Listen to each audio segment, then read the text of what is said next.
folks are thinking about putting something up on 449 Commerce Drive, so if you guys wanna come up.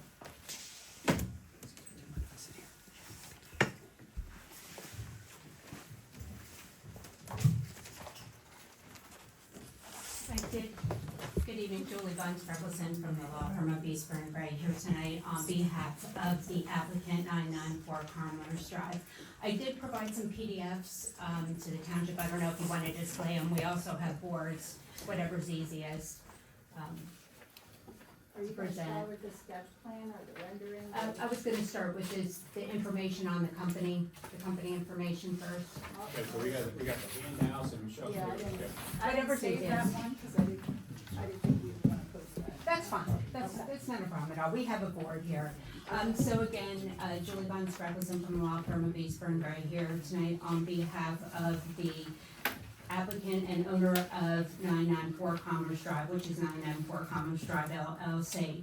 So I first want to thank the board very much for your time and attention this evening. We really appreciate the opportunity to come in and present the sketch plan that was submitted with the sketch plan application to the township and proposes a development of multifamily housing at 994 Commerce Drive.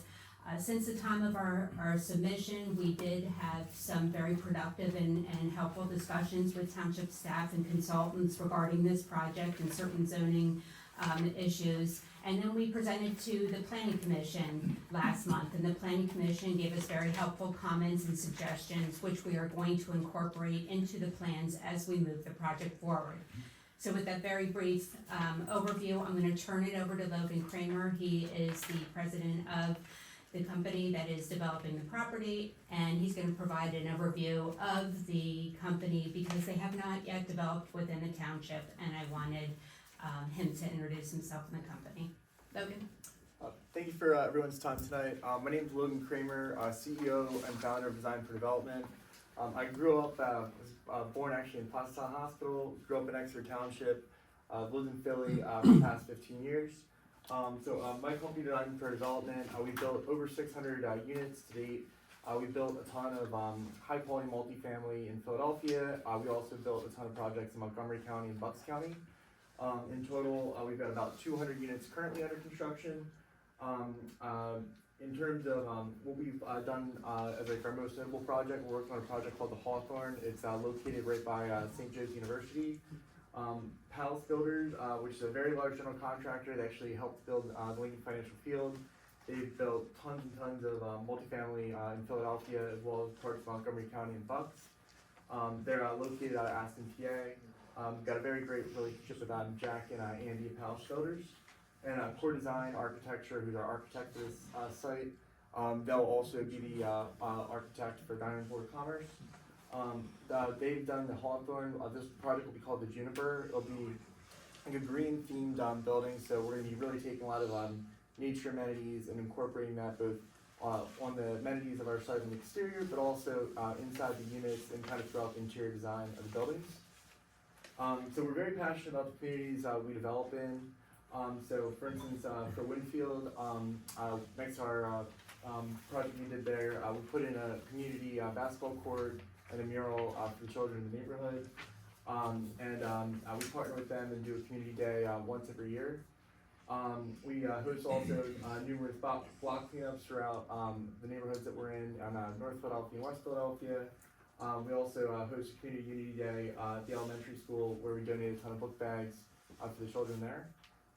Love to do a lot of positive work in Upper Pottsgrove and just help support the community in any way we can with our project. So talk about the project. Just kind of show you a sampling. Do you want to stand here so I can kind of show both everyone in the crowd here? You can set it aside there if you like. There you go. All right, perfect.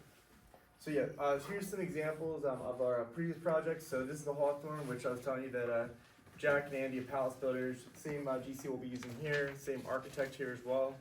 And Tompkins Bank will most likely be financing us. This is the same bank we have here. This is a really cool project we did called the Haven. We actually took a church from the 1890s that most developers would have knocked down. Actually, the tree growing through it when we bought it. We completely renovated the church into 18 beautiful apartments. an amazing amenity space. And then we've got here Curator on Quarry. It's a beautiful high-end condominium project we're doing in Old City. Here's a project we're doing in Brewerytown called the Ace. Here's another project we have here in Brewerytown as well. Here's just kind of some inside shots of what our units look like. Very beautiful new construction units. We really take a lot of pride and ownership both inside and outside on our buildings. This right here is kind of a bird's eye view rendering of our site on Commerce Drive. So just to kind of get you antiquated, Route 100's here, Route 100's here, Commerce Drive's here. This is our neighbors at the storage center here. So this would be our three buildings here. We have surface level parking here, here, and here. This entrance currently exists here. It's kind of like a dirt road right now. We'd be fully improving that. This right now is like a paper street that we're going to be connecting into, and we're going to be putting a beautiful new street in here, which would be great. Already met a lot of our neighbors on Coolidge Street. That road, you need a Jeep for or a good pickup truck right now, so they are very excited to get a brand new paved asphalt street down there. So we'll be working to completely redo Coolidge Street from Farmington all the way down to our site as well. We're in the process of working out some logistics on that in regards to school bus stop. It's kind of like the last thing we're working through right now, but we've been hearing and taking all the considerations in. We made sure we met all the turning radiuses for fire department, and this right over here will have kind of a lot of like green and grassy amenities, dog park, really nice areas down here, grilling areas, and show you here. Here's another view of what the three buildings will look like here. Another close up right here. So we'll be using a mixture of brick, and this is, it's not actual wood, it looks just like wood in terms of like the grading and texture to it. But the beauty part of it is it's an aluminum product. It's actually from Canada. I've used it on multiple projects before, and it gives you a wood look like, but it has zero maintenance to it long term. Most of you like buildings you do clad with wood, there's like very intense year maintenance year after year. So we have our site over here. This is the existing condition site. So this is the drive off of Commerce here. So our property is, I'd say, flat with a bit of grade kind of down this way. This is kind of the top side of our site. And then there's a really, really, really steep slope right here. And then over here, it flattens out again. Overall, our site does have a lot of grade to it, which has been, I'd say, the #1 challenge to our site. I think we did a great job working with our environmental team, engineering team, to kind of work in all stormwater features into the site and make sure that all of our grading's absolutely perfect. And also, I think it's great from an aspect of the views of each building being, you get to kind of look over each building as we go down versus kind of staring at your neighbors. Here's another site plan here. So our stormwater management's here, amenity areas here, the 3 multifamily buildings here, and each one of these buildings will be almost the same building. They'll have like slight intricacies that'll be different with them. Right now we're proposing like a 2,000 square foot commercial space here, which we're considering keeping or considering removing from the site. But the multifamily portion of all 3 of these buildings will be the exact same for all 3. And then this is our final site plan here. So in total, we're currently proposing 219 units, 450 parking spots, so plenty of parking for the amount of units that we're proposing. And we also proposing. I'm sorry, what did you say? Parking? How many parking places? Sure, 458. And we've got about 70% of our units right now are 1-bedroom units, and about 30% of them are 2-bedroom units. We would expect, I would say, something like maybe 10 of our residents to have kids. But we are kind of marketing the site and kind of the amenity set similar as which, we're expecting a lot of folks who are early 20s, young 30s, kind of right before they're ready to start a family, or also folks who are in their 50s or 60s. All of our buildings are fully accessible, amazing amenities, but we're more so kind of focusing this to kind of hit kind of like missing middle housing in the market, as we just kind of feel like there's not a lot of like new apartments in the area, and the apartments that are in the area currently have like very old housing stock, and I think there's plenty of beautiful like new construction single family homes going up that fill the needs for family, but for those who need kind of workforce housing in the area, we feel like there's a huge gap that we're really looking to fulfill. And want to say thank you for your time, and happy to do whatever we can to best support the goals and vision of the township, and very much look forward to working with you. So you have, a total of over 600 units?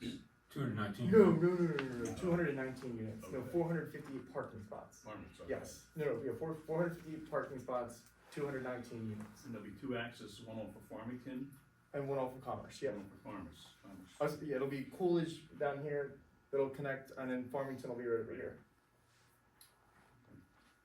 Coming out on Commerce to 100, that's a very Yeah. difficult. I always feel like I'm breaking the law when I'm going through that intersection. I mean, have you guys looked at that? I mean, and this is high density. Do you realize the other apartments that are being proposed around there across the street and below you is? So, what I'm aware of, I know there's about 50 to 60 townhomes down here, or single family homes down here, for sale. They're gonna be, that's not us, different developer. We're working together, we're gonna be working to redo Coolidge together. I'm aware of that site. I know that there's a very large retail development on the other side of 100 going in, which I hear we might be getting a Sprouts, which I'm very excited. I think a lot of residents are very excited to hear that. That's not us, I believe that's the Gambone Group. And I think next to that, I think there's about 200 something apartments. That's on the other side of the road, not next to our site. Yeah, Yeah. I mean, it's gonna be, that intersection is Yeah. saturated. I'd like to know how that ranks in intersections in Pennsylvania. I think there's like 27 lanes there right now, but, that's true, I sat there and counted, but, I don't know, the answer is I don't know, my first concern, I've gotta imagine most of it is that access to 100. I know Commerce may be easy, and then Coolidge going down, if the other, development wants to use Coolidge too, man, that's gonna have to be a significant street. But anyways, So I don't know what the ask is. I thought the other development was gonna have access to Coolidge. Yeah, the other development, so for both developments, Coolidge will not be primary access, it's secondary. It's more so for fire safety, etc. Right. And then, so I would say our primary entrance and exit for our development is gonna be on Commerce Drive. And we're gonna do kind of like a country club style, like really nice, like, entryway. It'll have like a landscape island down there, it'll be really beautiful, and then, there already is, a stoplight, once you come down Commerce, before you enter in to go, left or right on Route 100, or if you're gonna go across the street to the shopping center, there already is, a red light there. What's the ask, what are we doing tonight? Is this? Just a presentation. It's sketch plan, so it's really just to do what you're doing, ask questions. Okay. And what I would suggest is if there's any feedback you want me to give, each individual commissioner can give me, comments, I can get it back afterwards. Cause you're really just send them to me and we can get them back to them. Obviously, you have to digest this, we're not expecting you to get all your comments out tonight, but if you have questions, this is a chance. And then what they will do then is they will come back with a formal zoning application and land development application, and that's when you'll have a time clock on you. But we're not there yet, there's no time clock on a sketch plan. Where's the planning commission coming? Planning commission will review the zoning application. Okay, all right. They've already looked at this, they've already asked questions, already provided comments. To get to your point of the access out to Commerce, Coolidge, the paper street for Coolidge actually goes out to Commerce. However, we had the same concern you did, there's other elevation concerns as well, but we didn't want them to extend Coolidge all the way out. They do have the driveway, so they already have access to where the driveway is, but that puts them a little further back from the 6-7 point intersection there. So it does allow them to access Commerce Drive and then come down to the traffic signal. So they're not actually entering right at the traffic signal, they will be buffered from that. And the big point the planning commission had is they wanted them also to bring Coolidge in for this is the reason of having that second access and in case something would happen out at that intersection. Is there a zoning relief gonna be asked for parking? I mean, I forgot what you said, 240 units? 219. 219 and 400, I mean, do you need some sort of parking relief? No, we're providing, ample parking for the code. And I would- It's always an issue with obviously we know that. Yes, Yep. yeah. Absolutely. Okay, thank Do you. you know the zoning issues right now? I think there's just a couple of Let her special remind me. exceptions that would be required with regard to the steep slopes. There's a number of steep slopes you can see up there on on the sketch plan in the gray area up in the northeast, yeah. Up in that area, you can see the steep slopes, so in order to, put some utility crossings in there and such, we would need to get special exception So relief. use is permitted, Use is they're permitted. complying with setbacks, the density Correct. is allowed, parking's allowed, I'm just going from memory from planning commission, so you're right, It's- they're rather minor zoning issues nonetheless, not that one's more major than the other, but, so they have to go through that process. So you get a couple bites at the apple here, where you get zoning review, you'll then get land development, preliminary plans, final plans, so you'll see this a couple more times. Yeah, but as Eric said, it is, zoning compliant except for the steep slope issues. Other questions? Thank you, sir, appreciate it. Eric, we're back to you. Thank you. Thank you very Thank much you so for your much. time. Moving on to new business, we are at the B. This is the electrical upgrades to get, at least give us a property functioning. Michelle, you wanna talk about Sure, so, Kevin went out and got some quotes to upgrade the electric at 2290 Gildersville Road.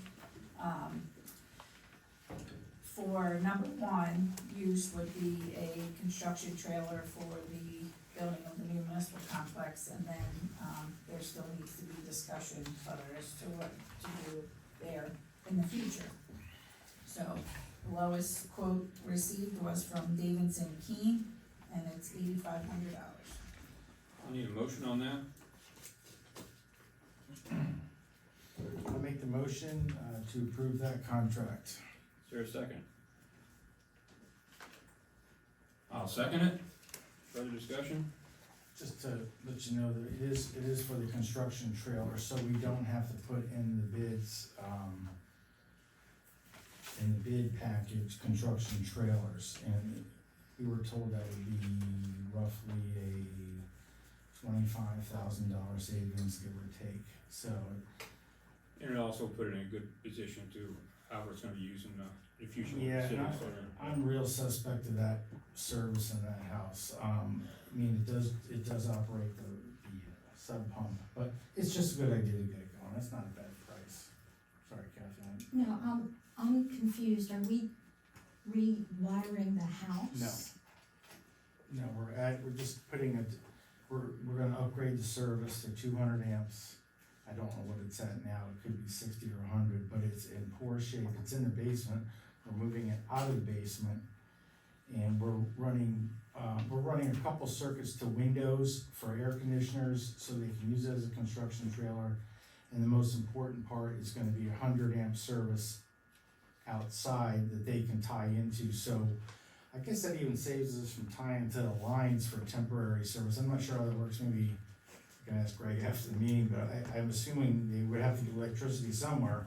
So they would have to run a temp service to the lines, and now this will be done for them. Again, we were just trying to figure out the best way to save every $10,000 that we could, and this was one of them. So they're not using the house as They're using the house as their construction trailer for about a year. they're gonna be inside the house? Yeah, they'll be inside the house, there will be no running water or sewer or septic. And there's gonna be obviously porta potties. And that's just to avoid the cost of renting construction trailers, which I think are like $3,000 a month or something like that. I don't know what it this, but they said it would save us about $27,000. That's not included in, No, it's not included in the bids, that's why we wanted these Yeah. bids to come in as low as we could. I have something here from the, I guess, construction, manual. It says electrical service upgrade to 200 amps is in progress at the existing house. Is it in progress already? No. Sure.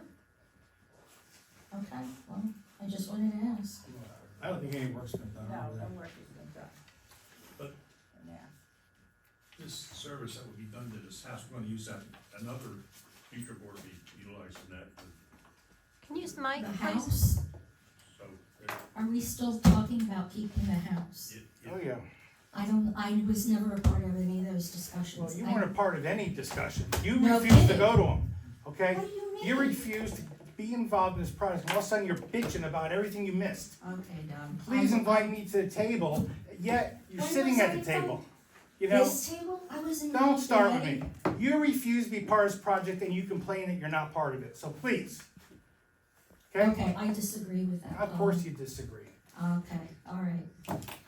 So we do have a motion on the table on the second. I'll second. Any more discussion?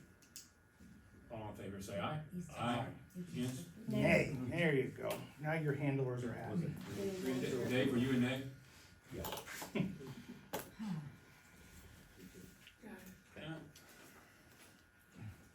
Okay, we are moving to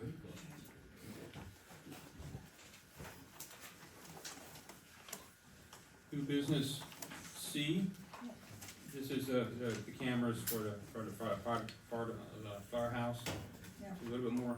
So visibility. this, was a request from Don, from the fire company, to, move forward with, cameras both inside and outside the building.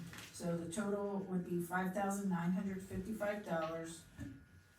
$4,755 would be paid out of the fire fund, and $1,200 out of the general fund for the outside cameras. So we need a motion to approve. I'll make that motion. Hearing a motion, is there a second? I'll second. Hearing a second, further discussion? All in favor say aye. Aye. Against? I'm gonna abstain. I didn't read that part of the package, sorry, but I guess it passes. Okay. Alright, 4-0. New business D, in your packet you have also a zoning hearing application that came in. Our options on that is to refer it to the zoning hearing board or take a position one way or another. Generally, we hand it off to the zoning hearing board, so Eric, you have comments on this? Yeah, so this is essentially, the bus depot down the street here, where during COVID and dealing with the ash boring insects, they actually cleared a site, they leveled it and made it into a parking area, and the zoning officer said that they should have gotten some, and I think through the clearing of the trees and all that, it got big enough that it triggered an NPDES permit.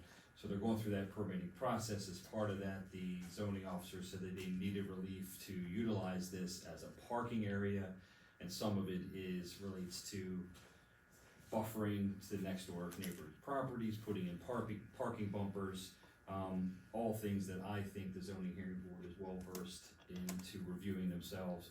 My recommendation is to stay neutral, let the zoning hearing board figure it out, but if you have questions, everything was in your package, but I can help explain anything if you have questions on it. I read through this today, and it's, a lot of it's Greek to me, so I would prefer to get the zoning hearing board. This has been around for a long time, and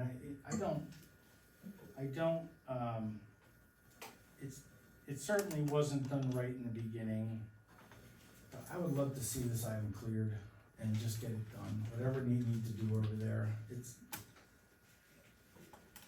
so when it goes to zoning hearing, I know maybe we'll pass it off as neutral, but man, please let's try to get this done. These people have been kicking this around forever. This predates me and this. Without objection, we will refer to zoning hearing. Referred. That completes the scheduled agenda. We'll have now public comments, so if you'd raise your hand.